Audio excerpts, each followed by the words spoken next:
Bienvenue à l'émission Vie de foi. Quelle joie de vous avoir avec nous aujourd'hui et quelle joie de recevoir dans les studios le pasteur Oscar Ewalo qui nous vient de la Bretagne en France. Bonjour et bienvenue, pasteur. Bonjour, pasteur Joël. Gloire à Dieu. Je suis content de vous recevoir encore une fois aujourd'hui à l'émission Vie de foi. On a parlé hier de la victoire, un sujet que j'aime beaucoup, évidemment. La victoire, mais on a parlé que certaines personnes avaient une mauvaise conception de la victoire. Des fois, on peut avoir la vision mondaine. Et puis, juste avant d'aller à notre étude et de parler encore une fois de cette victoire, je veux juste rappeler nos amis à la maison que vous êtes pasteur en Bretagne, Marie, et puis de pasteur Audrey, vous avez mentionné. Tout à fait. Vous êtes le papa de deux enfants. Et puis aussi, vous êtes un athlète dans le monde du soccer, ou en France, vous appelez ça du foot. Du football, oui, tout à fait. Oui. J'étais 17 ans, professionnel, 17-20 ans. Professionnel au haut niveau et puis aussi entraîneur. Ouais. Et puis aujourd'hui, on sert Dieu en tout cas à plein temps. Oui, voilà. Gloire à Dieu. On est rentré dans l'équipe céleste. Amen. Où Jésus est notre capitaine, le Saint-Esprit notre entraîneur. Ah, c'est bon. Et puis le président, c'est Dieu le Père. Et puis on a les dirigeants qui sont là, qui sont les anges. Et on marche dans la victoire. Super. Mais c'est ça, mais cette victoire-là, vous l'avez vécue grâce au Seigneur et c'est merveilleux. Et vous pouvez marcher avec le Seigneur, sachant que vous êtes un succès aujourd'hui dans l'appel de Dieu. Mais il y a des personnes, des fois, qui ne discernent pas le succès comme nous pouvons le discerner aujourd'hui. Donc, on veut juste rappeler un peu les choses qu'on a mentionnées hier. Donc, on a redéfini la victoire. C'est ça. Peut-être juste nous expliquer encore rapidement. Alors, déjà, pour définir la victoire, c'est tout résultat positif d'une bataille. Voilà. Maintenant, il est vrai que nous sommes dans une génération où nous avons une confusion de la victoire. Une confusion parce que le monde a sa conception de la victoire et Dieu aussi a une conception de la victoire. Nous avons dit, les émissions précédentes, que lorsqu'on parle de victoire qui nous conduisent à échouer, c'est tout résultat favorable que nous pouvons obtenir, mais qui ne découle pas de la pensée par excellence de Dieu. Voilà, donc on peut avoir ce type de victoire, mais qui ne découle pas de l'orientation, de la pensée de Dieu. Et nous avons aussi parlé de l'échec, c'est-à-dire le fait de ne pas atteindre un objectif, mais d'être aligné dans la pensée de Dieu. Parce qu'il y a des échecs qui nous amènent à être victorieux et des victoires qui nous amènent à échouer. Puis il y a des gens aussi qui disent, pasteur, moi, je vais être heureux quand je serai arrivé à telle position ou à telle place dans ma vie, là. Quand je serai arrivé là, bien là, je pourrais me réjouir et être heureux.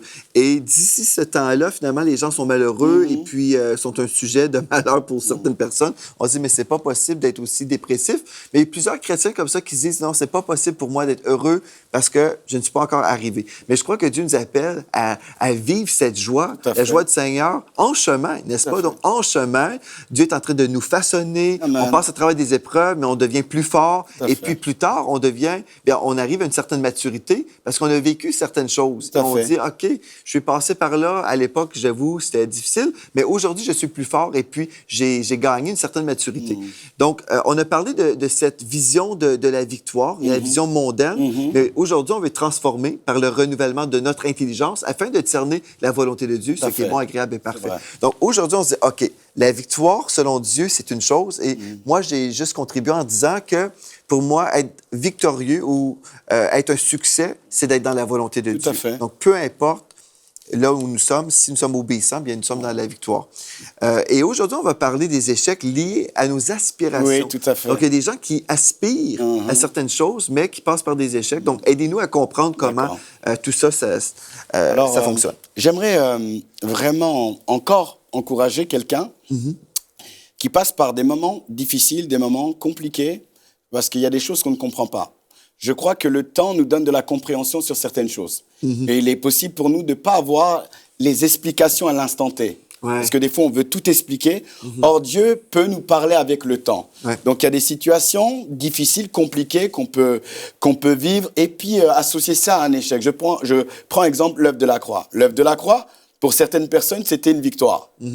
Pour d'autres personnes, c'était un échec. Or, nous savons que derrière la vision, entre guillemets, naturelle, où les gens pensaient que Jésus avait échoué, il y avait une victoire qui était là. Certainement. Voilà, il y a la situation maltraitée, insultée, sur la croix, sans aucune capacité. Or, on était en train d'introduire l'homme à expérimenter la plus grande victoire, celle qui nous permet d'être ensemble ici. Et des fois, on peut être exactement dans une même situation où on est cloué, où on est insulté, où on pense que c'est compliqué. Or, c'est maintenant que Dieu va nous permettre de vivre en fait cette victoire. C'est pas un échec, c'est pas une position de faiblesse, mais derrière ça, il y a vraiment une victoire puissante. Alors, hier, je crois, j'ai parlé du fait que j'étais à Brest, dans une équipe de Ligue 2, alors que j'étais en Ligue 1, et je me suis dit, mais à cette époque-là, mais Seigneur, comment ça se fait que tu me conduis là-bas? Les autres sont partis au Paris Saint-Germain, ils sont partis, et toi, tu m'amènes là-bas, et arrivé là-bas,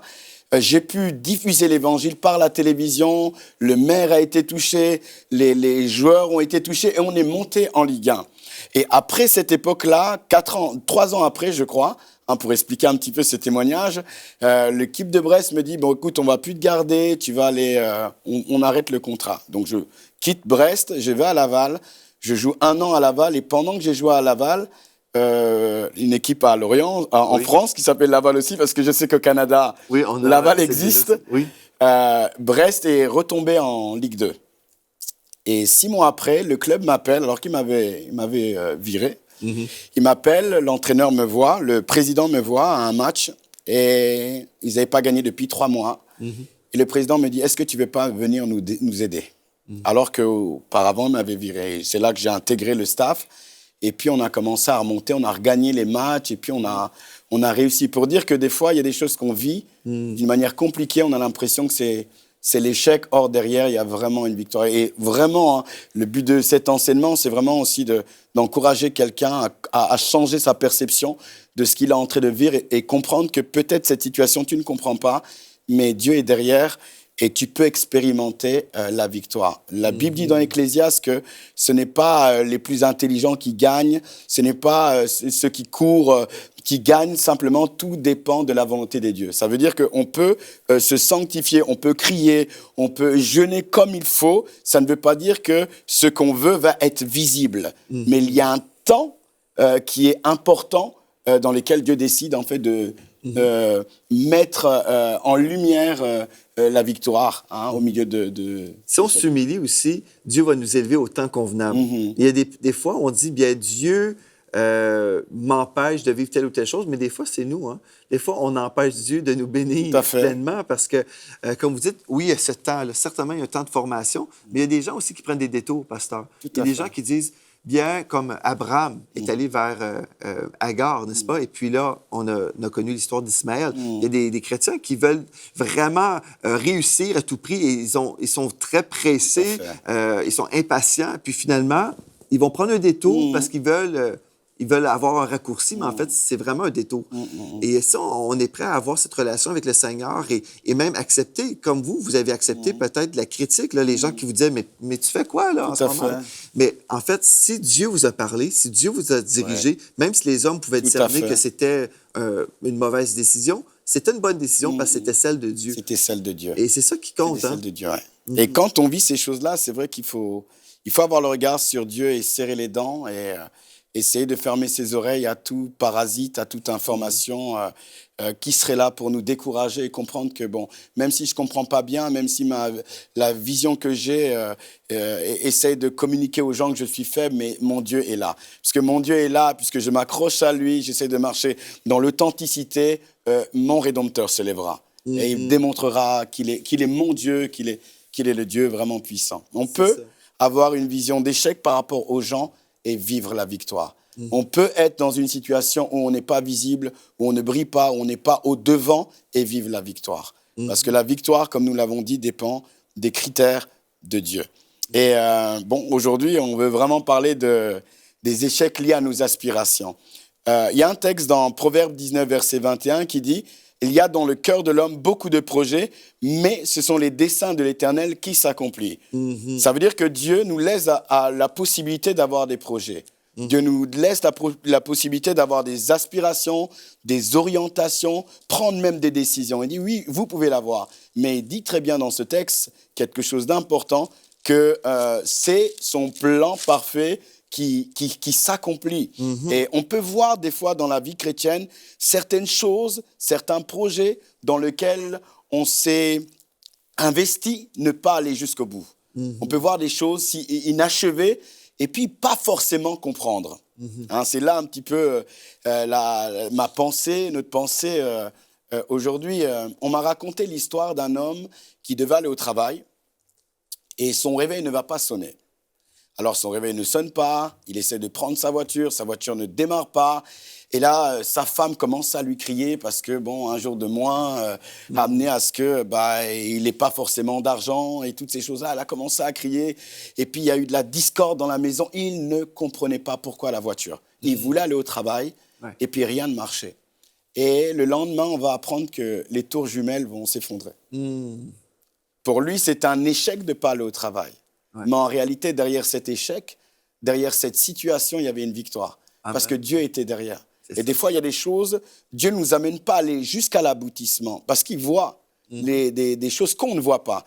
Et cet homme ne va pas se rendre à son travail. Et puis, on va voir en réalité que Dieu était dans l'affaire. Dieu était dans l'affaire, en fait. Je me souviens, justement, vous racontez cette histoire. J'ai eu une crevaison, mais à la maison. Et ça, c'est merveilleux. Si on a une crevaison à la maison, au lieu d'être dans la circulation, dans un bouchon, c'est terrible d'avoir une crevaison sur notre voiture. Mais j'ai eu cette crevaison et puis je disais merci Seigneur parce que de un, je ne suis pas sous la pluie, il fait beau soleil et puis c'était merveilleux. Mais aussi après, j'ai reçu un appel et puis dans cet appel-là, j'ai appris qu'il y avait ma belle-sœur qui avait eu un accident d'auto et puis on a été vraiment des personnes où on a pu intercéder. Moi, je n'étais pas parti dans d'autres choses. Et j'étais content parce que Dieu avait permis qu'on soit là, à la bonne place, au bon moment, pour répondre à l'appel de Dieu qui était d'intercéder et de changer des choses aussi pour sauver la vie de ma belle-sœur. Et puis, des fois, c'est ça, on a tellement une vision limitée souvent. On est là, on dit, mais c'est terrible, une crevaison. Et en temps normal, bon, c'est sûr, on n'aime pas trop, hein? Mais des fois, on se dit, mais OK, Dieu est grand, Dieu est tout-puissant. Et puis, si je marche dans les voies de Dieu, j'aime le Seigneur, je dois faire confiance aussi que le Seigneur prend soin de moi aussi. Puis des fois, les gens sont là, les gens critiquent, les gens commentent, et puis ils ont leur façon de voir les choses. Et comme on a déjà mentionné, des fois, les gens se mettent dans les réseaux sociaux, ils vont se promouvoir, ils vont faire toutes sortes de choses, et les gens vont même commenter constamment.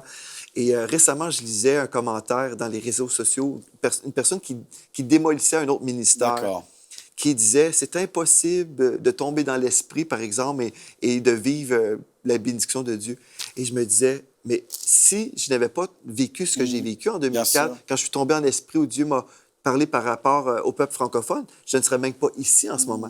Et je vois qu'il y a tellement de chrétiens qui ont une vision limitée. Mais ça, on est prêt à dire « Seigneur, tu es tellement plus grand que nous. Je te fais confiance avec ma vie. » Et même si en ce moment, les gens disent que je suis dans l'échec total, mais si Dieu me dit que je suis un succès, je vais croire en Dieu. Tout à fait. Amen. Oui, je suis tout à fait en accord avec toi. Je disais une chose, pour rebondir à ce que tu es en train de dire. Il y a des choses que Dieu m'a dit clairement. Tant que tu n'accèdes pas un niveau de là où certaines personnes opèrent, ne commande pas.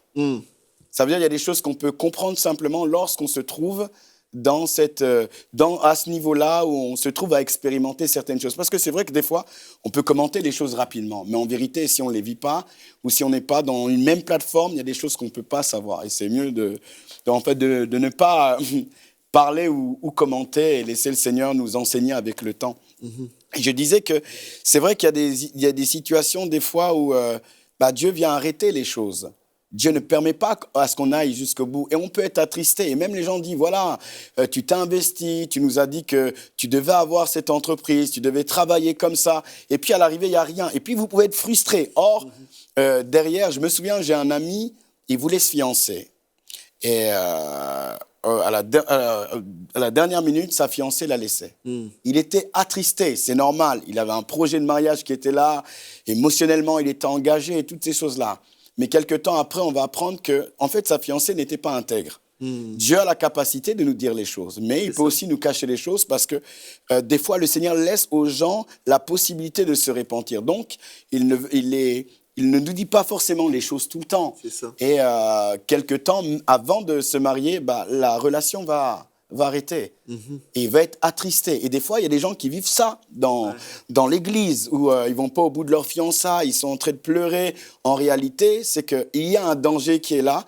Et Dieu, en tant que Père, va créer à ce que les choses n'aillent pas au bout, parce qu'on a un cœur qui l'aime. C'est ça. Comme on a dit tout à l'heure, celui qui craint Dieu échappe à toute chose. Donc, on peut avoir des projets, des orientations, ne pas avoir une vision globale, mais la crainte va nous garder. Et des fois, il est possible pour nous de ne pas aboutir à certains objectifs alors qu'on s'est vraiment impliqué, mais Dieu sait qu'il y a un danger, Dieu sait qu'il y a un problème et il ne nous permet pas d'aller jusqu'au bout. On peut, par rapport à notre vision, penser qu'on est en train d'échouer. Or, on n'est pas en train d'échouer. On est en train de vivre simplement une victoire dont on ne comprend pas. C'est ça. Dans le psaume 37, au verset 4, il est écrit « Fais de l'Éternel tes délices et il te donnera ce que ton cœur désire. » Et je crois, une des choses, c'est que le Seigneur change notre cœur pour qu'on puisse désirer les choses qu'il a en réserve pour nous. Et le texte ici nous dit « Fais de l'Éternel tes délices. » Donc, si vraiment j'aime le Seigneur de tout mon cœur, si je semble perdre des choses, je dois me dire « Bien, Dieu, prends soin de moi en ce moment. » Puis je me souviens, on avait placé une offre d'achat pour acheter une maison. Et puis, on a perdu la possibilité d'avoir cette maison. Et il y avait des gens dans notre entourage qui nous disaient « Oh non, mais c'est terrible! Cette maison-là était pour vous. » Et puis, mais on était dans une paix totale parce qu'on s'est dit « Non, mais si on a perdu cette maison, c'est parce que Dieu a une meilleure maison en réserve pour nous. » Et justement, c'est ça qui s'est produit. Et à 2 reprises, en fait, ça s'est produit dans notre vie. Et puis, la première fois, c'était une maison et Dieu voulait qu'on déménage en Alberta à ce moment-là. Okay. Et Dieu avait prévu une saison de formation à la télé. Mais si je venais tout juste d'acheter cette nouvelle maison, peut-être j'aurais dit « Ah, ça ne me tente pas de déménager une seconde fois. » Et Dieu ne voulait pas que je déménage là. Il voulait que je déménage en Alberta parce que les plans de Dieu dépassaient mes plans. Et ses pensées, pour moi, dépassaient mes pensées. Hein. Dieu est tellement bon. Et la deuxième fois, j'ai fait une offre d'achat pour une petite maison et Dieu a dit non, c'est une plus grande que je vais te donner. Donc, des fois, ce qui semble être l'échec total, bien des fois, c'est la bénédiction qui est déguisée, n'est-ce pas? Tout à fait. Tout à fait d'accord avec toi. Hein, je te rejoins. Et c'est vrai que on doit avoir cette compréhension-là. Et ce qui nous donne d'avoir la paix, c'est vraiment notre relation, notre relation, notre alliance avec Dieu. Mais on doit comprendre que oui, effectivement, des choses peuvent pas aller jusqu'au bout. Nos aspirations, il est possible que ça aille pas jusqu'au bout. Mais si ça ne va pas au bout, alors qu'on est intègre, on marche avec Dieu, on doit être sûr que cet échec va amener la victoire. Et aujourd'hui, je vais encore encourager les gens qui sont en train de nous regarder. Dieu a dit ceci à Samuel, ne pleure plus pour Saül. J'ai trouvé un homme selon mon cœur. Alors tu dois arrêter de pleurer Saül parce qu'il y a David qui t'attend quelque part. Et j'aimerais vraiment encourager quelqu'un qui n'est pas allé à l'aboutissement d'un projet, d'un événement, et lui dire simplement, il y a David qui est quelque part. Dieu, il a placé David. Il y a quelqu'un qui t'attend, il y a une entreprise qui t'attend, et Dieu veut que tu puisses vivre ces choses. Amen. Il y a un texte dans la parole, dans Hébreux 6, au verset 12, dans la Bible du Sommeur, il est écrit « Ainsi ne vous relâchez pas, mais vous imiterez ceux qui, par leur foi et leur attente patiente, reçoivent l'héritage promis. » Et souvent, c'est ça, on a cette promesse de Dieu, mais là, on semble vivre autre chose. Et puis, des fois, on se décourage, puis on dit « Ah, j'abandonne », ou on va même se maudire. Il y a des chrétiens qui vont dire « Ah, moi, je suis stupide, je n'arrive jamais à rien. » J'ai entendu récemment quelqu'un dire ça « Je suis stupide, je suis maudit. » Et là, on se maudit avec nos propres lèvres. Et pourtant, la Bible nous dit « La vie et la mort sont au pouvoir de la langue. » Donc, je devrais me bénir. Et même si je ne vis pas en ce moment, la promesse, je dois garder mes yeux fixés sur le Seigneur et dire « Seigneur, ce que tu as dit va vraiment arriver. » Et puis, tu n'es pas un Dieu qui va mentir, mais je place ma foi en toi. Et je crois que, comme eux qui ont reçu par leur foi et leur attente patiente, leur patience, on peut vraiment poursuivre dans la foi et dire, Seigneur va vraiment honorer sa parole dans ma vie. Mais en chemin, comme je marche sur le chemin des épreuves peut-être pendant un temps, bien, je devrais faire attention de ne pas me maudire, mais de continuer à croire ce que Dieu va faire dans ma vie. Amen. C'est pour ça que je pense que Paul nous dit, quand il nous parle, je pense en Éphésiens 6,13, il nous parle de la ceinture de vérité. Et c'est vrai que la vérité, c'est la parole de Dieu. C'est vraiment la parole. C'est-à-dire, il y a des réalités, il y a des ressentis, mais nous devons constamment, nous, nous aligner à déclarer la parole, parce que c'est celle-là qui va rester. Et lorsque on est dans un projet qui ne réussit pas, les choses sont compliquées, on doit croire qu'on est béni. Hein. La Bible Amen. dit que nous sommes bénis de toute bénédiction spirituelle C'est ça. dans les lieux célestes. Donc, on est béni, c'est l'attitude que nous devons développer. Des fois, nous voulons imposer le domaine dans lequel Dieu veut nous bénir et la manière comment Dieu doit nous bénir. Exactement. Voilà. Et ça, des fois, ça nous empêche d'identifier là où Dieu est en train de nous bénir. Alors que si Dieu a dit qu'il fera, il le fera. C'est ça. Maintenant, la manière qu'il le fera, tu ne le sais pas, mais tu dois rester dans la foi, tu dois rester accroché à Dieu et être assis sur la vérité qui est simplement sa parole. C'est ça. Je me souviens, moi, quand j'étais plus jeune, moi, je voulais que Dieu me montre toute ma vie à l'avance. Et puis, si le plan de Dieu était bon, j'aurais dit, OK, parfait, j'accepte ta volonté. Mais j'étais comme plus jeune, j'avais 18 ans. Et j'ai entendu un pasteur prêcher un message où il a dit, Dieu ne vous montrera pas toute votre vie à l'avance, mais il va vous montrer un pas à la fois. Écoutez à sa voix, obéissez. Et puis, comme vous allez dire oui, il va vous montrer le prochain pas. Et souvent, on est comme ça, on veut tout savoir à l'avance. Et là, on va dire, OK, Seigneur, j'approuve de ton plan. Mais c'est pas du tout comme ça que Dieu travaille. Donc, c'est un pas à la fois, mais la façon d'entendre sa voix et comment discerner le pas, bien, c'est en ayant cette communion avec le Seigneur, n'est-ce pas? Et puis, c'est pas une chose d'un seul jour, c'est tous les jours. On doit entretenir notre relation avec le Seigneur. Et puis, moi, j'ai l'habitude de faire ça, Pasteur Oscar. On reçoit beaucoup d'invités, des orateurs qui viennent à l'émission Vie de foi. Et puis, j'aime toujours voir comment ils vivent leur relation avec Dieu. Et si on vous suivait, là, vous venez de vous réveiller, on avait une petite caméra, là, dites-nous comment ça se passe pour vous, votre relation avec Dieu. Parce que le succès, ça se passe toujours dans la volonté de Dieu, mais comment être dans la volonté de Dieu sans avoir sa direction, là? On est vraiment... Enfin, ce que tu dis me touche énormément parce que je disais quelque chose. Souvent, on a l'habitude de nous présenter les enseignements, on a l'habitude de nous présenter voilà, les miracles qui s'opèrent. Et quand j'échange avec les collaborateurs ou même des bien-aimés, je dis, en réalité, on devrait nous montrer les coulisses. On devrait focaliser les coulisses. Les gens devraient regarder un petit peu. Ouais. Voilà, parce que le résultat, souvent, qu'on manifeste est associé à la manière dont on opère dans le secret. Les temps de prière qu'on fait, les sacrifices que nous pouvons donner, parce que souvent, les gens ne réalisent pas que, exemple, pour avoir un enseignement, il faut prendre du temps dans la présence de Dieu. Il faut chercher Dieu, il faut monter à la montagne et puis prier et recevoir ces informations-là. Je suis tout à fait d'accord. Et il faut faire une émission comme ça, hein, sur Joël, où on essaie de regarder un petit peu les hommes de Dieu, ou les chrétiens dans les coulisses, voir un petit peu leurs activités. Ça va nous aider. Ouais. Donc, pouvez-vous nous dire comment ça se passe pour vous? Le matin, généralement, je prie, je prends des temps de méditation. Après, l'après-midi, j'ai beaucoup d'entretiens avec les âmes. Ouais. On a des programmes le soir aussi de prière à l'église. Bon, une réunion classique, en fait, c'est comme ça. Ah, OK. Ouais, c'est comme ça. On accentue aussi beaucoup dans la communion fraternelle parce qu'on pense que c'est une puissance. Oui, super. Il y a des personnes à la maison aujourd'hui qui ont compris peut-être qu'ils n'étaient pas dans l'échec. Peut-être selon les hommes, oui, mais pas selon Dieu. Et qui veulent se repentir. Il y a des personnes, peut-être, vous êtes là aujourd'hui, puis vous dites, bon, pendant longtemps, j'ai cru que j'étais vraiment un perdant dans la vie parce que les gens me disaient que j'étais un perdant, mais aujourd'hui, je réalise que c'est un mensonge. Et si je reviens vraiment pleinement au Seigneur, si je me consacre, je peux vraiment recevoir de Dieu une direction encore plus précise pour ma vie, pour aller de l'avant.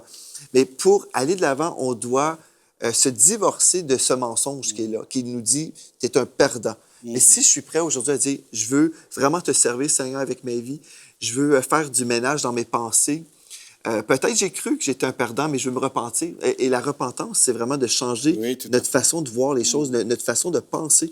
Et aujourd'hui, si vous dites, j'ai besoin de me repentir de cette façon que je me voyais, je veux voir ce que Dieu voit en moi et je veux recevoir ma destinée. Je veux entrer dans ma destinée. Mais si vous réalisez aujourd'hui que vous devez vous repentir, je veux vraiment vous offrir cette opportunité pour que vous puissiez vous détourner de ce mensonge et que vous puissiez échanger le titre ou l'étiquette de perdant à gagnant. Et la façon d'être gagnant, c'est en plaçant notre foi dans le Seigneur Jésus fait. et en croyant qu'il est notre source de promotion, il est notre source de faveur, il est notre source en toutes choses, notre source économique, notre source au niveau de la santé, dans nos relations. Dieu est notre source. Et si on revient au Seigneur pleinement, on se repent puis on se détourne de ces mensonges, on peut avancer. Et peut-être, Pasteur Oscar, vous pourriez prier maintenant pour les personnes à la maison qui veulent justement se consacrer et entrer dans leur destinée. D'accord. Père, je te suis infiniment reconnaissant pour ces temps. Je te présente chaque personne qui entend le son de ma voix aujourd'hui. Quel que soit le lieu, quelle que soit la nation, quelle que soit la ville, je prie, Éternel, que tu illumines les yeux de leur cœur. Amen. Tu leur donnes de comprendre, Éternel, quel Dieu merveilleux tu es et quel, Seigneur, héritage tu leur as donné. Seigneur, je viens anéantir toute pensée contraire à toi. Je viens, Éternel, notre Dieu, défricher dans les mentalités tout esprit d'échec et de résignation. Je prie, Éternel, notre Dieu, qu'au moment que nous sommes en train de prier, tu viens fortifier une personne et tu lui donnes de croire que cette situation n'est pas à sa mort, mais pour ta gloire.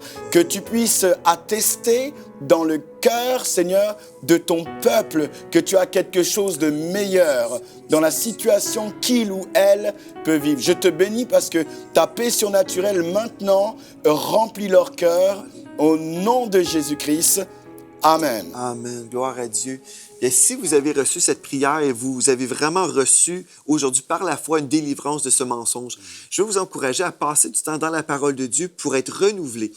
J'ai fait une série avec le pasteur Mohamed Sanogo sur vraiment comment changer notre façon de se voir, sur les mentalités. Je vais vous encourager, visitez le site web enseigne-moi.com et allez passer du temps à renouveler vos pensées parce que l'homme est comme les pensées de son âme. Si vous pensez que vous êtes un perdant dans la vie, vous allez vivre des pertes et puis vous allez tourner en rond. Mais si vous commencez à croire que vous êtes la tête et non la queue, toujours en haut, jamais en bas, vous allez commencer à vivre des percées dans votre vie, vous allez avancer, vous allez briller pour Jésus au lieu d'être vraiment comme écrasé par des mensonges et par des esprits de découragement, des esprits de dépression. Mais aujourd'hui, on a prié pour vous. Je crois que vous êtes libérés maintenant au nom de Jésus. Yes. Vous avancez, mais vous avez quelque chose à faire maintenant. Vous devez être transformé par le renouvellement de votre intelligence afin de discerner quelle est la volonté de Dieu, ce qui est bon, agréable et parfait. Et Dieu a des projets de paix pour vous, non de malheur, afin de vous donner un avenir et de l'espérance. Mais vous avez votre part à jouer.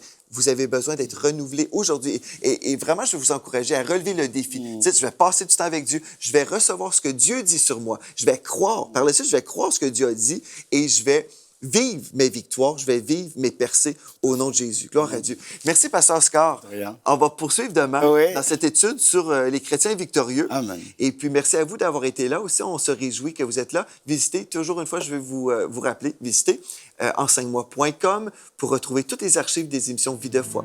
Et d'ici demain, soyez richement bénis.